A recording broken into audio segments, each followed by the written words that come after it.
Allez, il est l'heure de retrouver à présent Alexandre Devecchio du Figaro pour son édito. Bonjour Alexandre. Bonjour Lénaïque. Alors vous avez voulu revenir ce matin sur une info qui est un peu passée inaperçue. Jeudi dernier, la CEDH, la Cour européenne des droits de l'homme, a donné raison à un Tchèque non-binaire qui souhaitait changer de sexe sur sa carte d'identité.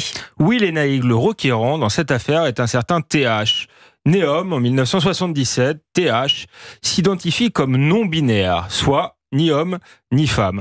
Le gouvernement de son pays a accepté son changement de prénom en 2012, mais refusé le changement de sexe sur sa carte d'identité, au motif qu'il n'avait pas subi d'intervention chirurgicale de conversion sexuelle.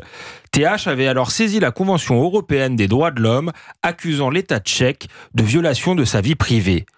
Et l'institution européenne lui a donné raison. La République tchèque devra verser 2 000 € aux plaignants pour couvrir ses frais d'avocat.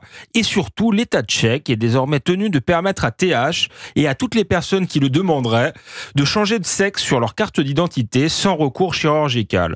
Cela revient à acter que la définition légale d'une femme ou d'un homme ne repose plus sur une réalité biologique, mais sur le genre masculin, féminin ou neutre qu'une personne a décidé de s'auto-attribuer. Alexandre, cette condamnation est-elle un cas isolé ? La décision de la CEDH apparaît tellement ubuesque que beaucoup sont tentés d'y voir une affaire purement anecdotique. En vérité, celle-ci est symptomatique de la dérive de la Cour européenne des droits de l'homme. Les juges de la CEDH, dont beaucoup sont d'anciens responsables ou collaborateurs d'ONG, instrumentalisent le droit pour faire de la politique. Par leurs décisions jurisprudentielles, ils imposent aux États-nations leur modèle de société dit progressiste. Ainsi de la jurisprudence de la CEDH sur la GPA. Bien que le recours à la gestation pour autrui soit interdit en France, les juges de la CEDH obligent la France à reconnaître le lien de filiation entre l'enfant né de mère porteuse et son parent biologique. Cela revient de facto à tolérer et même à encourager les GPA faites à l'étranger. En matière d'immigration également, on ne compte plus les décisions contestables de la CEDH.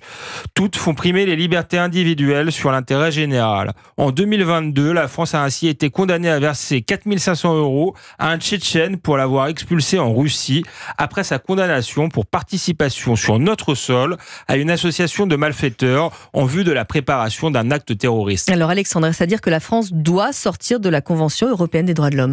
D'abord, il faut rappeler que ni le général de Gaulle, ni Georges Pompidou n'ont voulu ratifier la Convention européenne des droits de l'homme.